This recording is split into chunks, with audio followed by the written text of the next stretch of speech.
Bueno, muy bien. Buenos días nuevamente. Vamos a continuar con el segundo módulo de esta jornada dedicada al intervencionismo en enfermedad trombólica venosa. Pudimos repasar ya distintos dispositivos y las indicaciones que tiene este tipo de tratamientos en pacientes con TDP aguda, ver algunas cuestiones de crónica. Y ahora nos enfocamos directamente en la embolia pulmonar. A ver, esto lo conocemos todos, pero me gusta siempre mostrarlo por la comparación de la importancia que se le da a otras patologías que tienen más prensa.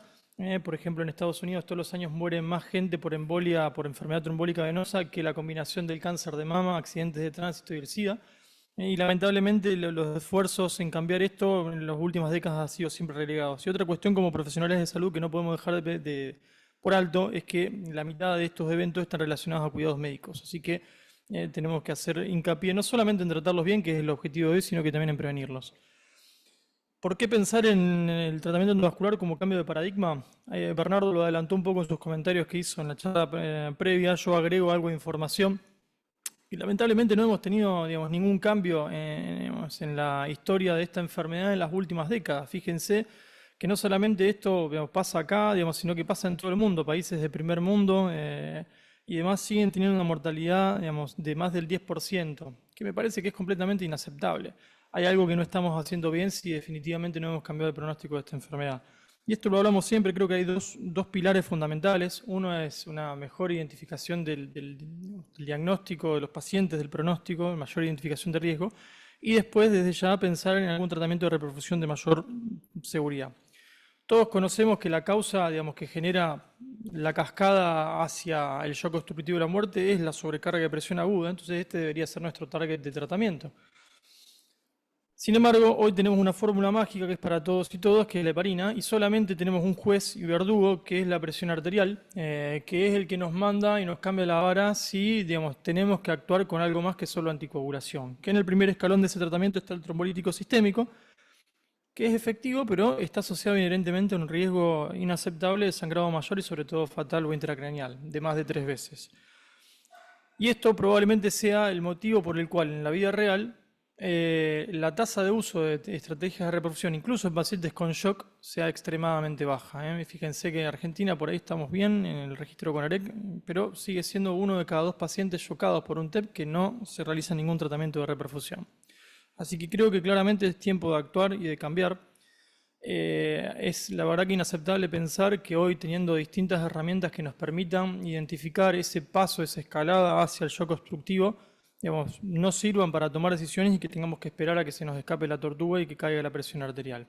Pero bueno, hay evidencia que sustenta estas indicaciones basadas en lo que hoy está más recomendado, que es el trombolítico sistémico como método de reperfusión, donde en estos pacientes normotensos, pero con compromiso del ventrículo derecho y biomarcadores positivos, que es el gran gris, digamos, del TEP de intermedio alto riesgo, este estudio con trombolíticos demostró que son eficaces en disminuir el combinado de muerte o descompensación a una semana, pero principalmente disminuyendo el riesgo de compensación y a expensas de un inaceptable riesgo de sangrado mayor extracraneal y de 12 veces más riesgo de ACV, principalmente intracraneal, hemorrágico, perdón.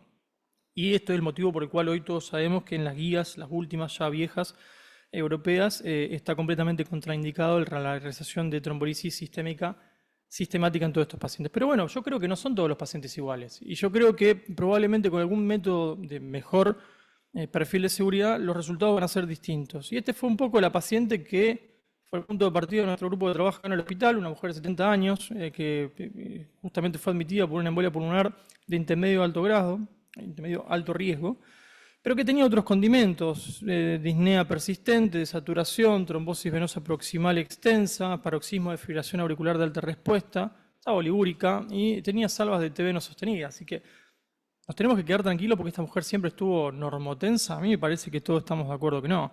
Y es un poco el primer mensaje, digamos. No me parece prudente que un único parámetro y mucho menos la dicotomía de más de 90 de sistólico no nos tenga que definir la conducta de tratamiento.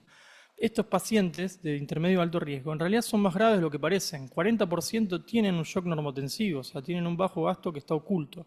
Y creo que tenemos que buscar otros parámetros que por ahí están excluidos de los principales estratificadores de riesgo. Como por ejemplo, estuvimos hablando de TDP, digamos, no solamente la TDP por sí sola tiene todo lo que ya charlábamos, sino que también cuadruplica el riesgo a 90 días de eventos relacionados, o sea, recurrencia de enfermedad trombólica venosa y la mortalidad relacionada a la embolia pulmonar a los 90 días.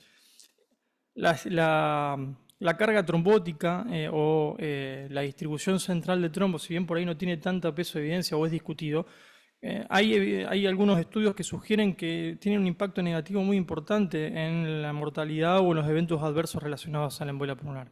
Y también hay parámetros clínicos fácilmente, digamos, obtenibles, o por ejemplo parámetros de laboratorio como el lactato, que también nos permiten discriminar por ahí un poco mejor qué paciente está más grave de lo que realmente es.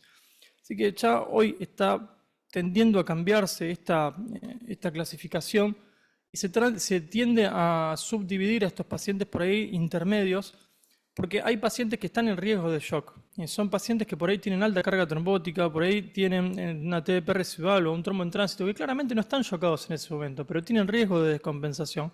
Y después tenemos un subgrupo de pacientes, como lo sabemos a partir de la clasificación SCAI del shock, que están normotensivos, pero tienen un shock oculto. Son aquellos pacientes que persisten taquicárdicos, que tienen un índice de shock mayor a 1, que esta es la relación entre la frecuencia cardíaca y la presión arterial, que tienen lactato positivo como parámetro de hipoperfusión tisular, que están fríos o oligóricos con nuestra paciente. Estos pacientes están en shock, pero shock normotensivo. Y me parece que tenemos que empezar a pensarnos un poquito más así. Y de hecho, es la tendencia. Esto ya es una recomendación del Grupo Europeo, donde no se toma solamente la presión arterial y no se toma ya solo como un parámetro fijo, digamos, dinámico y dicotómico, sino que se evalúa el riesgo del paciente como un continuo, donde tomamos distintos parámetros como la frecuencia cardíaca, la saturación y la perfusión tisular, y hablamos no solamente de fracaso al tratamiento como paciente que se descompensa, sino que también la falta de mejoría es un concepto para hablar de falla también de tratamiento. Para poder discriminar mejor, digamos, es el motivo por el cual se crearon estos grupos de trabajo de respuesta que vamos a abordar al finalizar la sesión. Y siguiendo un poco los pasos que comentaba Bernardo, digamos, de la historia del infarto y del ACV, yo creo y estoy convencido que los tratamientos endovasculares se van a presentar o ya deberían estar cobrando un rol mucho más protagónico en cambiar el paradigma de manejo. Para introducir a lo que vamos a ir viendo durante la sesión, tenemos distintos tipos que podemos englobar en aquellos asociados a la infusión de trombolíticos, ¿sí? Que pueden tener o no algún método que facilite la actividad de dicha droga, y aquellos que están diseñados para remover en forma inmediata, sin necesidad de líticos, el coágulo. Vamos con los primeros, que fueron también de los primeros observados. ¿Cuál es la racionalidad? Lo charlábamos recién en el break. Uno cuando hace trombolíticos sistémicos, el flujo, digamos, y el trombolítico se distribuye hacia las zonas que están mejor perfundidas, ergo las que tienen menos trombo. Entonces, atravesando el trombo con el catéter, uno puede usar bajas dosis de trombolíticos en una, digamos, determinada cantidad de tiempo, manteniendo la eficacia, pero mejorando justamente el perfil de seguridad. Y hoy contamos con dispositivos estándar o que combinan ya sea facilitación de la penetración de la droga, que va a hablar el doctor Bernardo Seo a continuación, o algunos métodos que no están disponibles en nuestro país, que tienen asociado algunos métodos de fragmentación. Y estos, la verdad que han demostrado que son efectivos en disminuir la mortalidad. Esto es un gran metaanálisis con 81.000 pacientes, comparando otras dos estrategias, como la anticoagulación o la fibrinolisis sistémica en pacientes de intermedio o alto riesgo. Cuando uno evalúa la eficacia en mortalidad, son superiores los trombolíticos locales versus estas dos terapias. No tienen, digamos, aumentado ese riesgo que le tenemos todos miedo, que es el sangrado intracraneal, pero todavía sigue pareciendo que pueden generar algo de riesgo de sangrado. Por eso se buscan por ahí alternativas en otros pacientes, que son los dispositivos de trombectomía, que también vamos a revisar el día de hoy.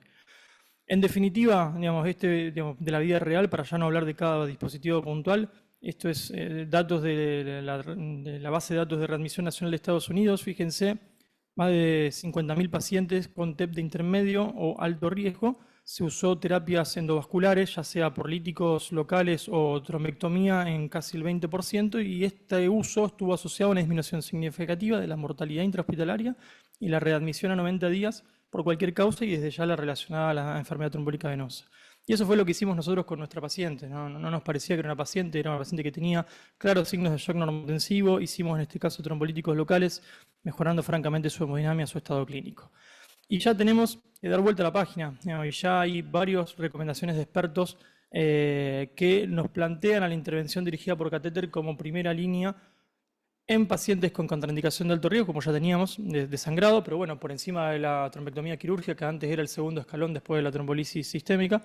Pero no solamente en eso, sino que también en pacientes con alto riesgo de sangrado, en pacientes descompensados. Y en aquellos que están normotensos, valorar justamente parámetros de riesgo y pensar si el paciente sigue, digamos, sin mejoría en la intervención dirigida por catéter también como una alternativa. Y esto fue digamos, un consenso conjunto que digamos, la verdad que es importante porque estos pacientes los tenemos que manejar entre distintas disciplinas, entre la SAC y la Sociedad Argentina de Hematología, donde nuevamente busca profundizar la investigación de estos pacientes de riesgo intermedio alto, discutirlos en equipo de trabajo y considerar reperfusión y nuevamente, digamos, la terapia dirigida por catéter está incluida en este estudio. Por suerte tenemos varios estudios que están en marcha y algunos que ya recientemente se han publicado, así que los que hacemos esto estamos muy emocionados por el impacto que va a tener y la verdad que muy contento de poder discutirlo con ustedes para seguir aumentando, digamos, el uso.